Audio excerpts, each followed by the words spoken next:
What? A monster like you isn't welcome at our daughter's wedding. Don't you want Samantha's wedding to be perfect? You don't even need to know when it is. Feeling emboldened, John said such hurtful things. It reminded me of the time he didn't tell me about the school open house. How long is he going to repeat the same thing? I trembled with anger. Fine. But I knew it was pointless to argue with a drunk, so I kept my response short. In my heart, I whispered, "You'll regret this." He didn't realize that things were different this time. He remained cheerful and soon fell asleep, snoring loudly. My name is Emily. I'm a 55-year-old housewife. Currently, I work part-time at a local factory and live with my husband, John. We have one daughter. Her name is Samantha. After graduating from college, she started living on her own while working full-time. She's a kind and thoughtful daughter who frequently checks in on us, which makes me very happy. As a parent, I feel very blessed, but as a woman, I have a significant insecurity. It's a large burn scar on my face. Shortly after getting married, I witnessed a terrible accident. While waiting at a crosswalk, I saw a car crash in front of a group of people on the other side. Gasoline was leaking from the car, and it was about to catch fire. Everyone around was in a panic. At that moment, my legs moved on their own. "Are you okay?" Recklessly, I ran to the crash site to help the people who couldn't move. Then, I saw the flickering orange flames. I honestly thought it was the end, and I needed to escape. But I snapped back to reality when I heard a little girl crying under a bicycle. I couldn't give up there. I pulled the crying girl out and handed her to another pedestrian, then rushed back to the scene. I carried an elderly man who had fallen and twisted his ankle to safety. At that moment, there was a small explosion. I was in the wrong place and was knocked down by the blast. When I came to, my face felt hot, and the old man was shouting, "Are you okay?" "I'm okay." "Are there any other injured people?" "It looks like everyone has evacuated." "You need to go to the hospital." His words reassured me. Miraculously, everyone had escaped. Even the driver managed to get out, and despite the severity of the accident, no one was killed. I went to the hospital. The hot blast had left me with a burn on my face. It wasn't life-threatening, but my exposed face was left with a large scar. Even though I knew I did the right thing, the scar on my face always bothered me. The doctor said the skin was red and scarred, and the mark would never fade. John tried to comfort me. "Don't worry about the scar. We're lucky you're alive." I felt fortunate to have married him. He was right. I couldn't dwell on it forever. I eventually returned to my part-time job and resumed my normal life. Not long after, I found out I was pregnant. Overjoyed, I immediately told John. "John, it looks like we're having a baby." "What?" I thought he would be happy too. But after his initial surprise, his expression changed. "What's wrong?" "Well..." I started to feel a little anxious and asked him. "I've been thinking, maybe it's too soon for a baby." "What?" "We've only been married for a little over a year. I think we should enjoy more time together as a couple." His words shocked me. While couple time is important, the life of our child is far more precious.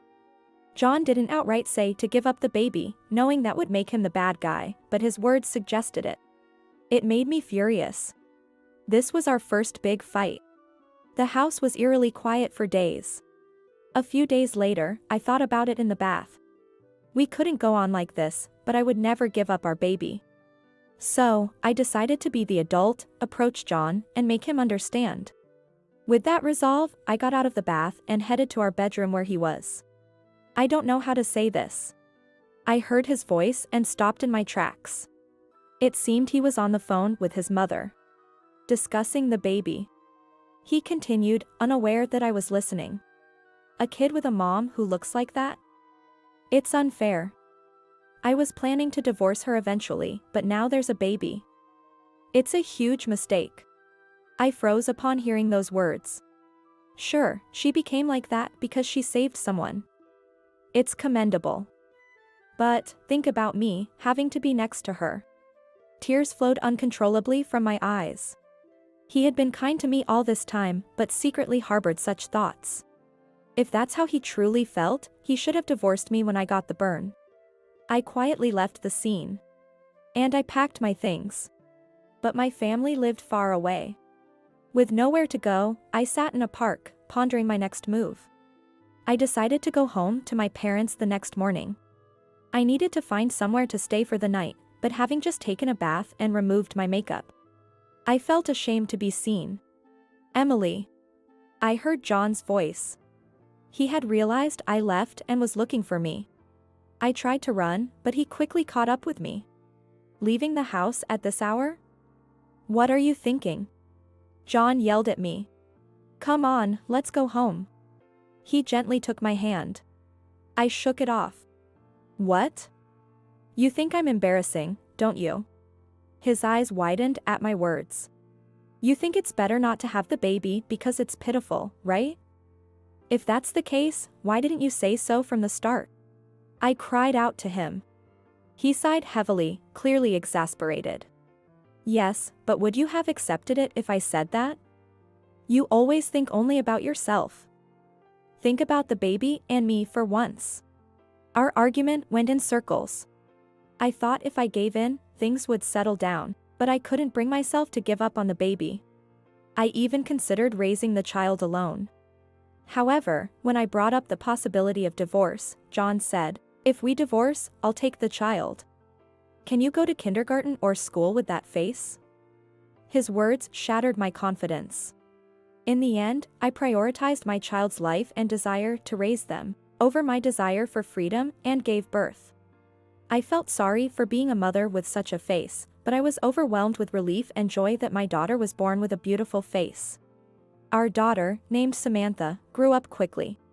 John immediately fell in love with the little girl with the beautiful smile.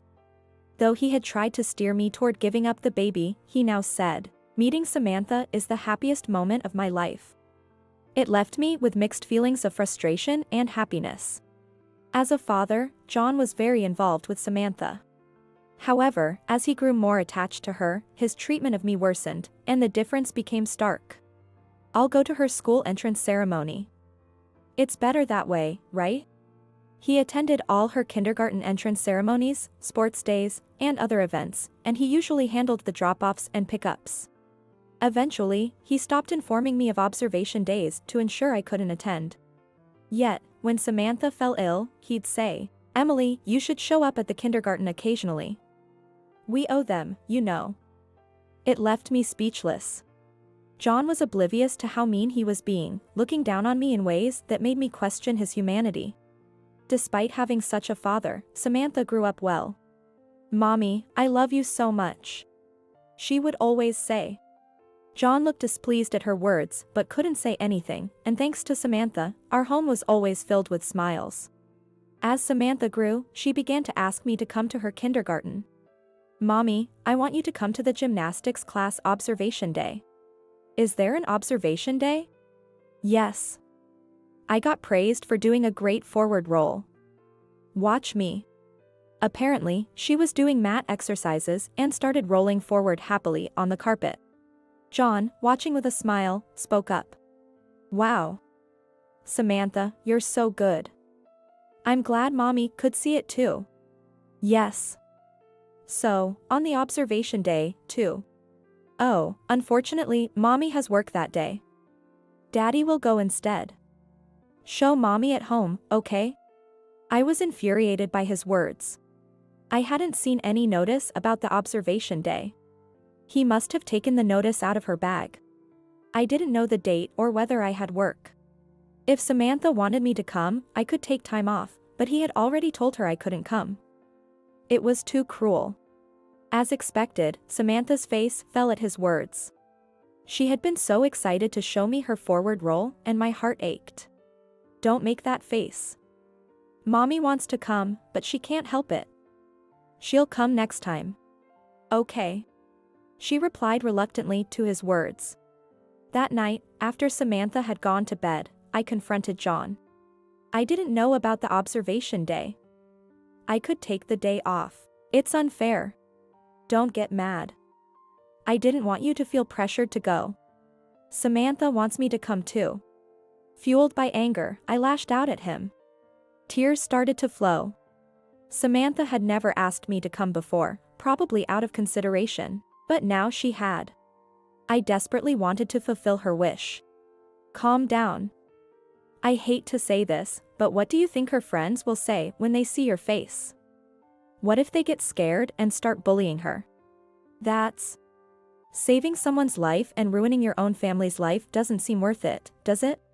He spat those words out before stopping his drink and leaving the living room. Left alone, I cried bitterly. For the first time, I regretted my involvement in that accident rescue. This kind of thing happened repeatedly. In elementary school, John attended all the parent-teacher days, and I was not allowed to go. The only event I could secretly attend was the sports day, where I could blend into the crowd without being recognized as Samantha's mother. My involvement in her school life was limited to that.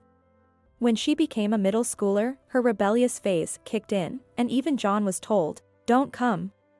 So I couldn't fully support her school life. I resigned myself to thinking it was my fault. Dad always came, but you were never interested in me. Samantha eventually thought and started distancing herself from me. Feeling as if I had lost my only emotional support, I endured painful days. Despite everything, she grew up healthy, becoming a high school student, then a college student, and finally a working adult. Fortunately, her rebellious phase ended in high school, and now we are close again, like before. Now, Samantha is getting married. Her fiancé, Sean, is 5 years older and a wonderful man. They met through her high school friend, Kate, who is Sean's cousin and lived nearby, leading to their relationship. "My boyfriend wants to come over and introduce himself," Samantha said. John responded, "Of course, it's my duty to see what kind of man he is." His pompous attitude made us smile wryly. She also included me. "Mom, you'll be there too, right?" "Of course. I'm looking forward to meeting Sean." "What?" John interrupted our cheerful conversation. "You shouldn't be there. What if the engagement gets called off?" "What do you mean? Why would it be called off? If they find out your mother has such a scar, what do you think will happen?" He was always tough on me, but he was weak in front of Samantha. But he still didn't want me to meet her fiancé. "I don't think that will happen," she said, looking at me uncertainly. I wanted to meet Sean, but if I insisted, it might ruin the introduction. I had no intention of opposing the marriage, so it seemed best to stay out of the way. I told her, "All right. I'll stay out of it." "Mom." Her face fell, just like before. But I smiled at her, trying to convey that it was okay. The meeting went very well. John liked Sean, saying, "I'm glad he isn't a loser or a jerk," in his usual rude manner but clearly in a good mood. Sean's parents also joined, and they all had drinks together. He was delighted and remained in high spirits the entire time. Her parents are perfect, and they seem to like me. Now Samantha won't be mistreated after she gets married. It would have been tough if she were the child of embarrassing, disgraceful parents. His words implied that it was good I didn't meet them, which made me feel utterly uncomfortable. Moreover, he even discussed the wedding plans with them. I thought it was just a greeting, but we ended up having a perfect meeting and even talked about the wedding. "Oh, really? When is it?" "What? A monster like you isn't welcome at our daughter's wedding. Don't you want her wedding to be perfect? You don't even need to know when it is." Feeling emboldened, John said such hurtful things. It reminded me of the time he didn't tell me about the school open house. How long is he going to repeat the same thing? I trembled with anger. Fine. But I knew it was pointless to argue with a drunk, so I kept my response short. In my heart, I whispered, "You'll regret this." He didn't realize that things were different this time. He remained cheerful and soon fell asleep, snoring loudly. Then came the day of the wedding. John seemed nervous from the morning, restlessly preparing and saying, "I'll take pictures for you." Did he think I would be grateful for that? I turned away with a huff. "What? Don't sulk. This is for Samantha's happiness. If you stay out of it, everyone will be happy." Just stay at home today." With that, he left for the wedding venue. I silently saw him off but couldn't just stay quietly at home as he suggested. I decided to head to a certain place. As I approached my destination, my phone rang. It was John. I sighed, thinking he would boast, and ignored the call. But the phone kept ringing again and again. It was incessant. "Hello?" I answered angrily after the persistent ringing. John was frantic on the other end. I listened, wondering what was going on. "Where are you? What are you doing? What? What's got you so worked up? Isn't the wedding going on? Don't call me. Wait, don't hang up. The wedding is a disaster." He was almost hysterical. His panic was so intense that I couldn't understand and asked again. "What do you mean? Just get here as fast as you can." I hung up but didn't hurry and started walking again. Then I entered the door to my destination. Emily. Kate. Long time no see. Standing there was Samantha's best friend, Kate. "The wedding has already started." She smiled as she saw me. Yes, this was the venue for Sean and Samantha's wedding. Samantha had told me, "No matter what Dad says, you must come." She even said that if I didn't show up, her friend Kate would come to get me. So, I had decided to come today no matter what John said. He might be embarrassed to see me, but I didn't care anymore. If he said anything, I was ready to snap back. With that resolve, I arrived at the venue and peeked into the hall with Kate. But what I saw inside shocked me. There, under the spotlight, was John. "What's going on?" I asked Kate, who smiled and pointed at Samantha. Through the microphone, Samantha said, "Dad, explain to everyone why Mom isn't here." I was stunned by her words. "Kate, what's going on? What is this situation?" I asked Kate again, bewildered. "She has been planning this since long before she started dating Sean," she said with a smile, seeing my confusion. The story goes back several years. During her rebellious middle school years, Samantha's frustration exploded because I never came to her school events, creating a huge rift between us. John just watched, pleased, and did nothing to mend our relationship. I was troubled by my strained relationship with her and felt miserable every day. However, a turning point came for us. When Samantha started high school, she said, "I want to bring a friend home." "A friend? Of course, you're welcome." She planned to study for a test together from morning until evening. It was the first time she had made such a request. While I was happy, I also worried about my facial scar. But wouldn't it be better if I weren't home?" I asked indirectly, but she said casually, "It doesn't matter." Taking her at her word, I enthusiastically prepared lunch and snacks. Then the day came. "Kate, this is my mom." The girl called Kate widened her eyes briefly at the sight of my face. I thought she must be staring at my scar, but I smiled kindly. "Your name is Kate?" "I'm Emily, Samantha's mother." "Our names are quite similar." "Oh, yes, I'm Kate." "Nice to meet you. Let's study. My room's this way." Samantha led a bewildered Kate to her room. Feeling I had made them both uncomfortable, I felt downhearted. What if this causes a rift between them? I debated whether to bring them tea or leave the house, when suddenly Samantha called out, "Mom."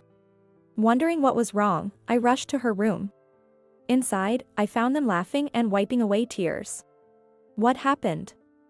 Why are you both crying?" Samantha then asked. "Mom, is it true you got your scar from saving someone during an accident?" "What?" Her sudden question left me baffled. I had told her that my burn was due to my own carelessness. John had said, "It's better not to mention that it was from saving someone." I agreed with him on that. I didn't think I had done anything remarkable. I didn't feel it was something worth mentioning. But somehow Samantha knew. Looking at their serious faces, I said, "Yes, but how did you know?" "I knew it," Kate exclaimed before Samantha could respond. "My grandfather was the one you saved." "What?" Kate explained. Her grandfather had an accident before she was born. He had twisted his ankle and was stuck in front of a burning car when a young woman saved him. He wanted to thank her, but the police wouldn't give him her information due to privacy laws. All he knew was that she had suffered a burn on her face and that her name was Emily. Her family was so grateful, and they named their daughter Kate. Grandpa passed away last year, but he always told me that story. I never imagined Samantha's mom was our hero. In our family. You're like a legend. Kate wiped her tears as she spoke. Her surprise at seeing my face and name made sense now. This miraculous connection brought tears to my eyes. I see. Kate, I'm glad you became friends with Samantha. From then on, Samantha never distanced herself from me again. Kate often came over, and we were also invited to her house, becoming close friends with her family. Because of this, I already knew Sean, Kate's cousin, and his parents. I never imagined Sean and Samantha would get married, but given our connection, I had no reason to oppose their union. Samantha eventually realized that John was the reason I never appeared at her school events. While he had been a good father to her, she picked up on his belittling remarks about me. Worried that I wouldn't be allowed at her wedding either. She hid a voice recorder in the living room. Hearing his derogatory comments about me enraged her. She decided to play those recordings as part of today's opening movie. That must have been why John frantically called me. When the video ended, the spotlight fell on him. Sweating profusely, he shrank under the gaze of Samantha and the guests. I always wanted Mom to come. I'm shocked that you were the one telling her not to. Samantha yelled, her anger exploding. Samantha, I was thinking of you. John stammered. For me? Who asked you to do that? She shouted. Samantha, calm down. This is your wedding day. Think of Sean and his family. He tried to smile and cover it up. Sean's father stood up. Is her story true? We were told Emily wasn't there because she had a cold. It's true. She's always sick at important times. Even today, she has a stomach ache. Ha ha. John laughed nervously. At that moment, Kate grabbed my hand. Let's go, Emily. Kate led me into the venue. I followed her, holding my head high. Mom. Samantha beamed at me. Why are you here? His voice echoed through the microphone. Everyone's eyes turned toward me, and John, flustered, spoke into the microphone again. My wife's burn on her face. It's from her carelessness. She looks like a monster, but Sean, and everyone in his family, she's not dangerous. He laughed awkwardly, but I didn't hide my face. I had decided not to be ashamed of my burn anymore, especially after everything Samantha did for me. Despite being exposed and under cold scrutiny, John still called me a monster. Sean's parents and relatives were visibly trembling with anger. Borrowing Kate's words, I was their legendary hero. I felt proud that there were people who would stand up for me. Just fix this. If you say I never told you not to come, everything will be fine. Clear my name. John whispered in my ear, away from the microphone. What a ridiculous request. How could I clear his name when he wasn't innocent? I took the microphone. I apologize for causing a disturbance. I said, offering a sincere expression. As Samantha mentioned, I couldn't attend her kindergarten or school events because my husband didn't allow me to. Hey, you idiot. John turned pale at my words. He said she would be bullied because of my burn scars. I had no choice. Mom. Samantha said softly. But meeting Kate and Sean has brightened my life. John looked at Sean. He nodded with a smile. My scars are from saving people in an accident. The large scar left me with regrets. But knowing that one of the people I saved was Kate's and Sean's grandfather made me feel I did the right thing. John's eyes widened. My husband said I was foolish, that I threw away our family's life by saving others. But I know I wasn't wrong. I am deeply grateful to Samantha, Sean, Kate, and their families for accepting me despite my scars. Please Please take care of Samantha from now on." I gave a heartfelt thanks. Applause erupted from the audience. I apologized again for the trouble caused and left the spotlight as the host skillfully resumed the wedding. "Emily, please don't leave." Sean's father stopped me. Thanks to him, I was able to witness Samantha's precious moment. "People without hearts, like you, should leave," Samantha said. "Samantha, I can't consider you my father anymore." She dismissed John as she left to change her dress. He, shocked by his beloved daughter's words, sat on a bench outside the venue, crying. I approached him. "Now you know how it feels to be told not to attend an important event for your child." I hoped he would reflect on his actions, but his response was far from what I expected. "This is a wedding. You can't compare it to school events," he said, almost angrily. It was like he was venting his frustration. I realized he hadn't learned anything. Who told me not to come to this wedding? And the kindergarten entrance and graduation ceremonies, school entry and graduation ceremonies. All of them were once-in-a-lifetime important events. John fell silent at my outburst. What I should regret was quietly obeying him all these years. I will never forget today's wedding, which made me realize that. I returned to the venue alone and was able to watch the rest of the ceremony. It was a wonderful ceremony. Samantha couldn't stop crying with emotion, and every time she looked at me from the head table, she smiled warmly. It reminded me of when she was a little girl, always looking to make sure I was there. "Mom, I'm so glad you're here," she told me at the end of the ceremony, and I cried again. I must have caused her so much loneliness. Regret washed over me, but I decided not to dwell on the past. From now on, I'll be there for all your important moments. I promised. After the ceremony, John's parents and relatives, who had been unaware of his misdeeds, rushed to apologize to me. My parents were furious. Especially my father, who told me, "If you ever want to divorce him, you can always come home." Even at my age, relying on my parents touched me deeply. Had I sought their advice earlier, things might have turned out differently, but I realized this was the best and happiest present I could create. The story didn't end there. One of Sean's friends who attended the wedding worked at the same company as John, and the news spread quickly. John, who pretended to be a family man but treated his wife like a monster, was now the subject of office gossip. He had lost his place in the company, no longer boasting in the cafeteria, but eating lunch alone in a corner. Sean's friend reported this to me through him. I hope he now understands a little of what it feels like to be alone. I added when I responded, ensuring no one spoke to John. I felt a sense of vindication. After preparing myself, I told John I wanted a divorce. "A divorce? That's too drastic," he protested. "You planned to divorce me when I got the burn, right? I'm just making it easier for you." That was... He stammered. He refused the divorce. He was already isolated at work, abandoned by relatives and our daughter, and the thought of losing me as well likely made him anxious. But I had no intention of staying under his control any longer. "The best thing you can do for me now is to let me go and be happy. Besides, if you stay, Samantha might face more cruelty. Cut ties with both of us."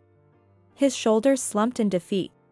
"Fine, I'll stay away from Samantha, but please reconsider the divorce," he pleaded with tear-filled eyes, but I was resolute. "Samantha invited me to live with her. I'll be moving out tomorrow." Leaving a begging John, I slammed down the signed divorce papers. He ended up alone. Even our neighbors kept their distance from him. Samantha told me she saw him slumped over, buying a pre-made meal at the grocery store. "He used to let you handle all the unpleasant and hard tasks, taking credit for the good parts. Now he'll have to learn the hard way," she said. Indeed, John couldn't clean, do laundry, or cook. The punishment for not valuing his wife was greater than he had imagined. I now live happily with Samantha and Sean. She is pregnant and due to become a mother next fall. "My goal is to be a mom like you," she said lovingly, caressing her belly. "When the baby is born, let's go to the kindergarten entrance ceremony, the graduation ceremony, the sports day, and the recitals together." She invited me warmly. I nodded repeatedly, trying to hold back my tears. We can't change the past, but there's so much happiness waiting in the future. I realized that more deeply than ever.